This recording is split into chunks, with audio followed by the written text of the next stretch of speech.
तर भारताच्या प्रत्युत्तर हल्ल्यामुळे घाबरलेला पाकिस्तान आता थेट द्विपक्षीय चर्चेसाठी तयार झालाय। ही माहिती सूत्रांनी दिली आहे। सर्वात मोठी बातमी, पाकिस्तान मधली परिस्थिती खूप वाईट आहे आणि हे पाहता पाकिस्तान भारतासोबत वाटाघाटी करू इच्छितोय।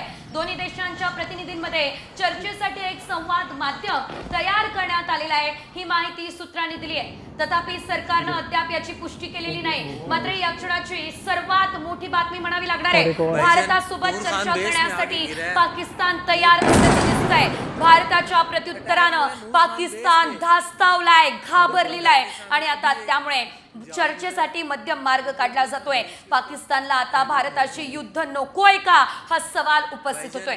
अधिकचे अपडेट आणि या संदर्भात सविस्तर माहिती जाणून घेऊयात मुख्य संपादक निलेश खरे सर यांच्याकडून। सर, आपण बघतोय भारतासोबत खरंच पाकिस्तान चर्चा करू शकतो का? एकीकडे कर्ज मागत होता, कर्ज मिळालेलं आहे आणि हल्ले सुद्धा सुरू आहे, असं असताना मध्यम मार्ग काढू शकतो पाकिस्तान? तर जी माहिती उपलब्ध होते त्यानुसार पाकिस्ताननं स्पष्टपणे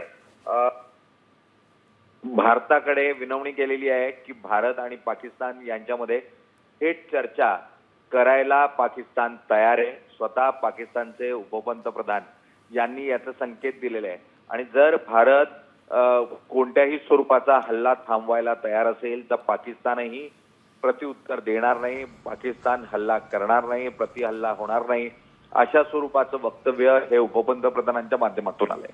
जी माहिती उपलब्ध होते त्यानुसार पाकिस्तान थेटपणे भारताशी चर्चा करायला तयार आहे। शिमला करार संपला अशी ज्या वेळेला चर्चा पाकिस्तानकडून होत होती, अशा स्वरूपाची धमकी पाकिस्तानकडून दिली जात होती। मुळात त्याच कराराअंतर्गत आता पाकिस्तान भारताशी चर्चेला तयार असल्याचं सांगतोय, कारण शिमला करारामध्ये तिसऱ्या कोणत्याही पक्षाला न घेता भारत आणि पाकिस्तानच अंतर्गत विषयातली चर्चा करेल अशा स्वरूपाचं निश्चित करण्यात आलेलं आहे आणि त्यामुळे आता पाकिस्तान चर्चेची विनवणी करतोय, अशा स्वरूपाचं चित्र तयार होताना पाहायला मिळतंय। निश्चितच धन्यवाद सर, तुम्ही दिलेल्या या सर्व सविस्तर माहितीसाठी।